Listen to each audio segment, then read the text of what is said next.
வணக்கம். இன்னைக்கு நம்ம என்ன விஷயம் நம்ம தெரிஞ்சுக்க போறோம் அப்படின்னா, இன்னைக்கு திங்கட்கிழமை அப்படிங்கிறது நம்ம எல்லாருக்குமே தெரிஞ்ச ஒன்று.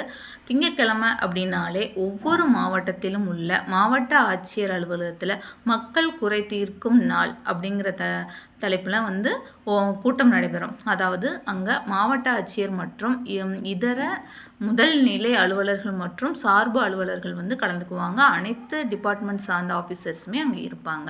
இப்போ திங்கட்கிழமைக்கும் ஆஃபீஸர்ஸ்க்கும் என்ன சம்மந்தம் அப்படின்னு நம்ம பார்த்தோம் அப்படின்னா, மக்கள் குறை தீர்க்கும் நாள். அதாவது அந்தந்த மாவட்டத்துக்கு உட்பட்ட எந்த பகுதி மக்களாக இருந்தாலும் ஒவ்வொரு திங்கட்கிழமையும் நடைபெறும் மக்கள் குறை தீர்க்கும் கூட்டத்திற்கு போய் நம்மளோட குறைகளை மனுவாக எழுதி நமக்கு நேரடியாக மாவட்ட ஆட்சி மற்றும் முதல்நிலை அலுவலர்கள் இருப்பாங்க. நம்ம அவங்கக்கிட்ட நம்மளோட மனுவை கொடுக்கும்போது அதை பார்த்துட்டு ஏன் நீங்கள் பண்ணலை, என்ன காரணம் அப்படிங்கிறத அந்த ஆஃபீஸர்ஸை கொஸ்டின் பண்ணுவாங்க. அதுக்கான ரிப்ளை அவங்க கொடுப்பாங்க.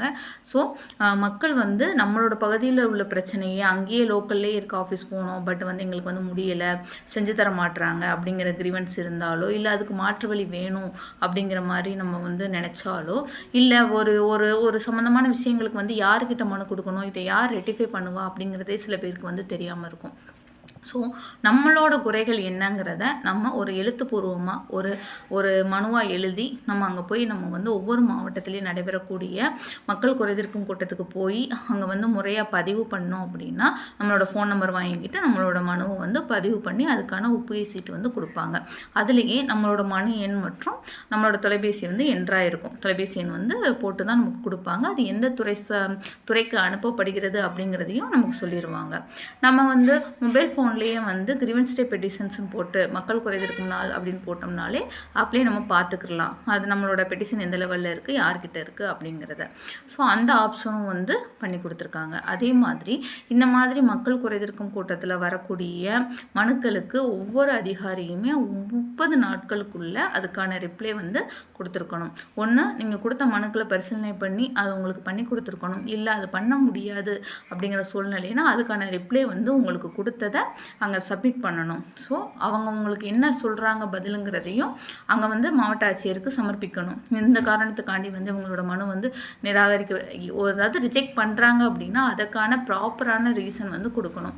அப்படி இல்லை ஏதோ ஒரு ஃபேக்கான ஒரு இது பண்ணுறாங்க அப்படின்னாலும் அது மறுபடியும் ரீஓப்பன் முதல்நிலை அலுவலர்களே பண்ணி விட்ருவாங்க.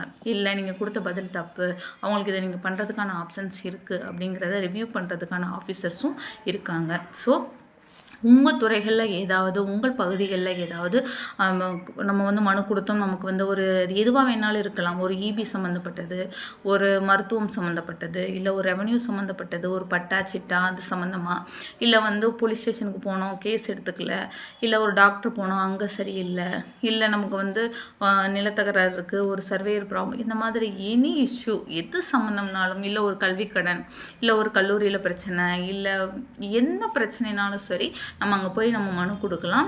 அதற்கான துறை சார்ந்த அலுவலர்களுக்கு அவங்க அதை நியமிப்பாங்க.